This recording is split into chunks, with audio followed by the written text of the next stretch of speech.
नमस्कार। आप देख रहे हैं आवाज़ 24 न्यूज़ और आज देश की सबसे बड़ी खबर यह है कि 27 साल के बाद बीजेपी का सूखा आखिरकार दिल्ली वालों ने दूर कर दिया। जी हाँ, जिस तरह के नतीजे आए हैं निश्चित तौर पर चौंकाने वाले हैं और इन नतीजों के बीच कई ऐसी कड़ियाँ भी जुड़ती है, कई ऐसे संदेश भी हैं जो देश की जनता को भी जानना जरूरी है और निश्चित तौर पर राजनीतिक पार्टियों को भी इस पर विचार करना निश्चित तौर पर जरूरी है। 27 साल का सूखा दिल्ली वासियों ने आज बीजेपी का समाप्त कर दिया।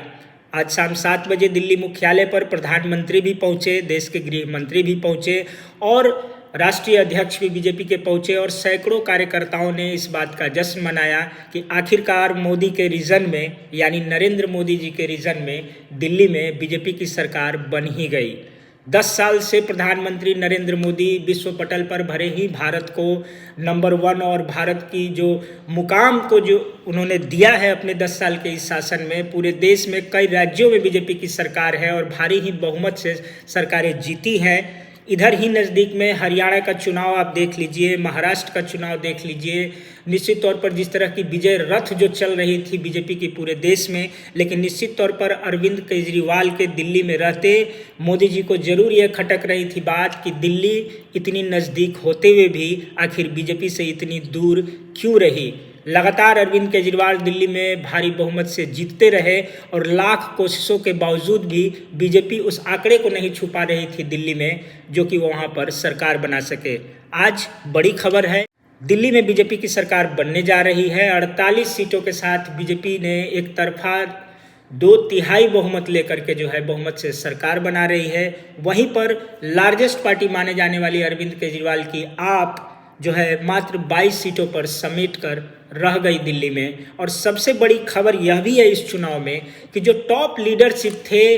आपके, खुद अरविंद केजरीवाल अपनी सीट को हार गए प्रवेश वर्मा के हाथों। प्रवेश वर्मा के बारे में कई तरह की बातें भी चुनाव से पहले कही जा रही थी कि वो जो है रुपए बांट रहे हैं, पैसे बांट रहे हैं लोगों को, वोटरों को, यहाँ तक कि खरीद रही है बीजेपी प्रवेश वर्मा के द्वारा। उनके घरों में कई तरह के कैंप लगाए गए, लेकिन इन सारे बातों को खारिज करते हुए दिल्ली की जनता ने प्रवेश वर्मा और यूँ कहें कि ब्रांड मोदी पर जो है अपना मुहर लगाया है। और सबसे बड़ी बात इस चुनाव की यह है कि जो अरविंद केजरीवाल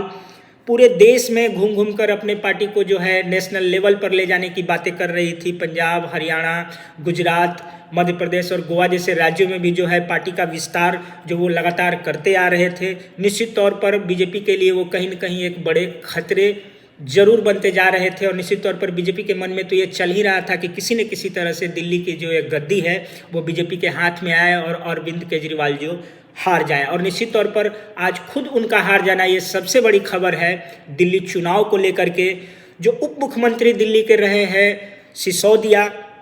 मनीष सिसोदिया, जो कि आप जानते हैं कि वो भी चुनाव हार चुके हैं। निश्चित तौर पर एक आतिशी को अगर देखा जाए, वहीं सौरभ भारद्वाज हार गए हैं, सत्येंद्र जैन चुनाव हार चुके हैं। मतलब एक तरह से देखा जाए कि जो शराब नीति की जो आरोप लगे थे आम आदमी पार्टी पर और जो टॉप लीडरशिप पर जो जेल गए इस प्रकरण में, वो सभी के सभी चुनाव दिल्ली का हार चुके हैं। एक बड़ा चेहरा अगर देखा जाए तो आतिशी, जो कि 4 दिनों के लिए ही मुख्यमंत्री बनाई गई थी, जो कि आप समझते हैं कि अरविंद केजरीवाल दिल्ली में रहते हुए भी जो है आतिशी को जो है जब वो जेल जा रहे थे तो जेल से जो उन्होंने अरविंद केजरीवाल ने कहा कि मैं सरकार जो है चलाऊंगा, जेल के ही अंदर से चलाऊंगा। जबकि ये एक नया उदाहरण था कि मुख्यमंत्री पर आरोप लग रहे हैं, वो जेल जा रहे हैं, लेकिन उन्होंने इस्तीफा नहीं दिया। हालांकि जेल से आने के बाद जब उन्होंने देखा बाहर का समीकरण मिलाया, दिल्ली का मिजाज को जाना, तो उन्हें लगा कि शायद मैं हार जाऊं मुख्यमंत्री रहते हुए, तब जाकर के उन्होंने इस्तीफा दिया और आतिशी को बस एक समझिए कि रिमोट मुख्यमंत्री बना दिया। दिल्ली की जनता काफ़ी समझदार है, वो जानती थी अरविंद केजरीवाल क्या सोच रहे हैं, क्या करना चाह रहे हैं, लेकिन निश्चित तौर पर अरविंद केजरीवाल की ये सारी बातें आज धरी की धरी रह गई। और दिल्ली की जनता ने जिस रफ्तार से आम आदमी पार्टी को अन्ना हजारे आंदोलन के बाद जो है लोकपाल बिल के लिए जो आंदोलन चला था, और उस आंदोलन के ही उपज थे अरविंद केजरीवाल, जिन्होंने लाख कस्में खाई थी कि मैं राजनीति में नहीं जाऊंगा। हालांकि ये दूसरा विषय है, वो लगातार मुख्यमंत्री रहे दिल्ली के, लेकिन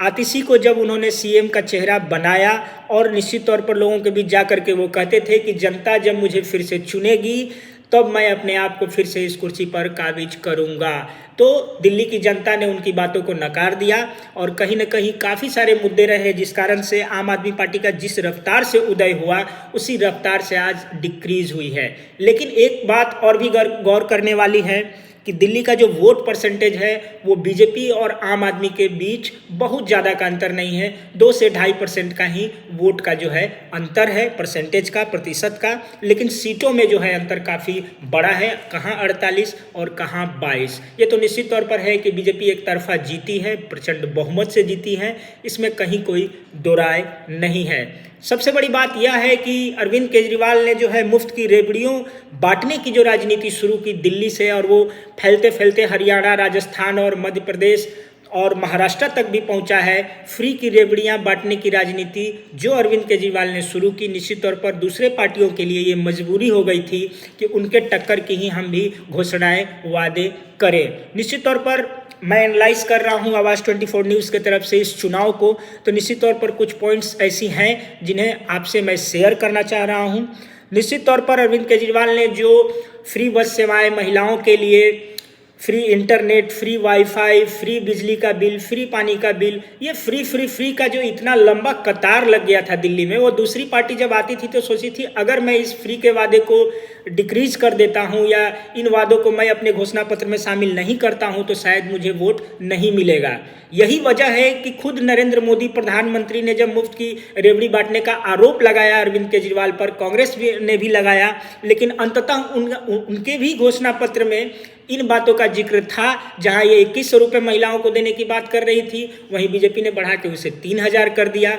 तो हर कदम पर जो है इनके टक्कर देने के लिए अरविंद केजरीवाल को, आम आदमी पार्टी को, दूसरे पार्टियों को इस तरह की मुफ्त की रेवड़ियों की घोषणा करनी एक न एक तरह से मजबूरी बन गई। तो सबसे बड़ी सीख यह है कि दिल्ली की जनता ने जो वोट किया है, मुफ्त की रेवड़ी तो अरविंद केजरीवाल ने इस बार भी घोषणा किया, लेकिन क्या वजह रही कि दिल्ली की जनता अरविंद केजरीवाल को वोट ना देके बीजेपी के पक्ष में चली गई? निश्चित तौर पर जो शराब का घोटाला लगा और भी कई भ्रष्टाचार के आरोप, यहाँ तक कि आम आदमी पार्टी को भी जो है कोर्ट में जो है दोषी बनाया गया है। ये जांच का विषय, आगे जांच चलेगा। जो भी लोग जेल गए टॉप के लीडर, जनता ने उन्हें खारिज कर दिया। और सबसे बड़ी बात यह है कि नरेंद्र मोदी को सीधा चैलेंज कर रहे थे अरविंद केजरीवाल, और एक वीडियो भी वायरल हो रहा है आज के दिन खास तौर पर, जिसपे अरविंद केजरीवाल ये कह रहे हैं कि नरेंद्र मोदी जी, आपके इस जीवन काल में दिल्ली तो आप कभी नहीं जीत सकते हैं, अरविंद केजरीवाल को आप कभी नहीं हरा सकते हैं, इसके लिए आपको कहीं ना कहीं दूसरा जन्म लेना पड़ेगा। तो आज माहौल बना हुआ है इस तरह का, तो लोग भी जो है बीजेपी समर्थक जो लोग हैं वो इस वीडियो को शेयर कर रहे हैं काफ़ी। और निश्चित तौर पर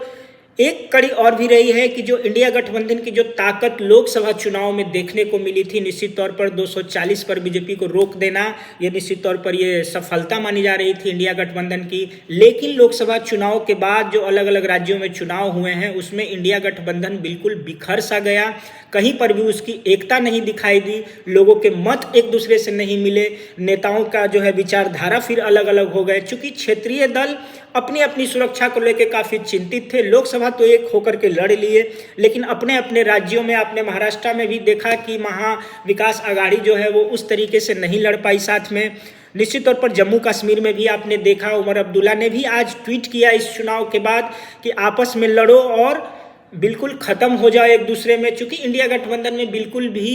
एकता दिखाई नहीं दे रही थी, कांग्रेस का अलग लड़ना आम आदमी पार्टी के साथ दिल्ली में, ये निश्चित तौर पर कहीं न कहीं बीजेपी को फायदा पहुंचाया है और आम आदमी पार्टी को भी नुकसान पहुंचाया है। हालांकि पूरे इस फिगर में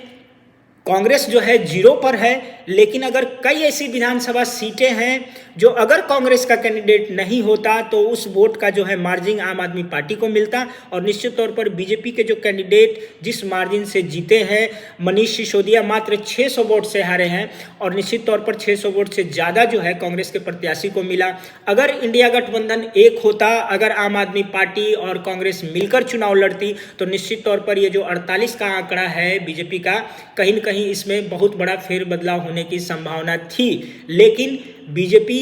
को सीधा फायदा मिला इस बात का कि कांग्रेस अलग लड़ रही थी और आम आदमी पार्टी अलग लड़ रही थी। निश्चित तौर पर इस जो गुटबाजी का जो है फायदा कांग्रेस को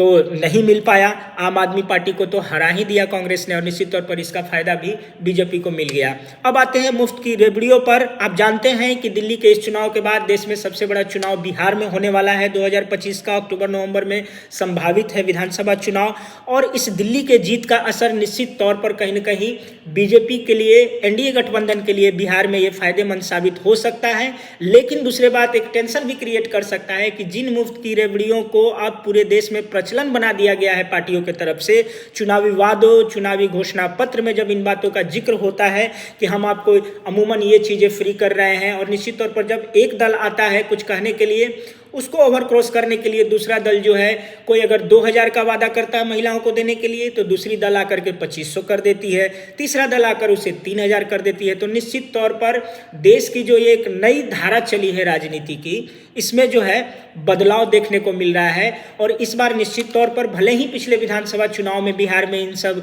मुफ्त की रेवड़ियों की बात की चर्चा न हो, लेकिन निश्चित तौर पर अगर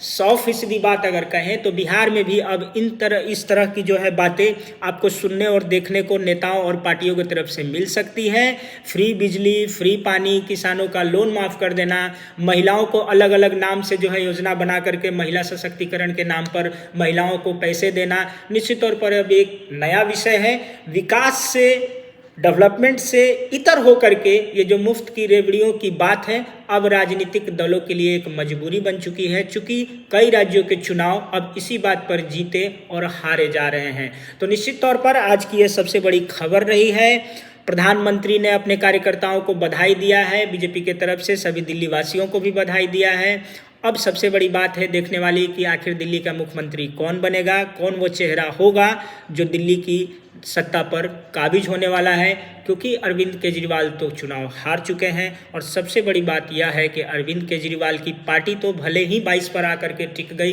इतना नीचे चली गई, लेकिन सबसे बड़ी बात यह भी है कि मनीष सिसोदिया और अरविंद केजरीवाल जो कि पिलर माने जाते हैं, संयोजक हैं, और उन्हीं के नाम पर यह पार्टी चलती है। पूरे देश में जो आप पार्टी की जो छवि है, जो पहचान है, जो भी मतदाता हैं, वो निश्चित तौर पर अरविंद केजरीवाल का चेहरा देख करके ही जो है वोट करते हैं। वो खुद इस चुनाव को हार चुके हैं, और इस चुनाव के बाद जब बीजेपी की सत्ता अब तो आ ही चुकी है, आने के बाद अब दिल्ली से आपको बड़े ही गरम गरम और ताज़ा खबरें देखने को मिलेंगी, क्योंकि आरोप प्रत्यारोप का जो दौर लगातार इस पूरे चुनाव में चला है, कहीं न कहीं अब वो दूसरे रूप में बदल करके दिल्ली में दिखाई देगी। अरविंद केजरीवाल के साथ दिखाई देगी, मनीष सिसोदिया के साथ दिखाई देगी, और निश्चित तौर पर पूरे इसके परिणाम आम आदमी पार्टी को भी भुगतना पड़ेगा। आप बने रहें आवाज़ 24 न्यूज़ पर। यह एक छोटी सी एनालाइज थी। आप लगातार देखते रहिए आवाज़ 24 न्यूज़। मैं पूर्णिया सोम प्रकाश मिश्रा, नमस्कार।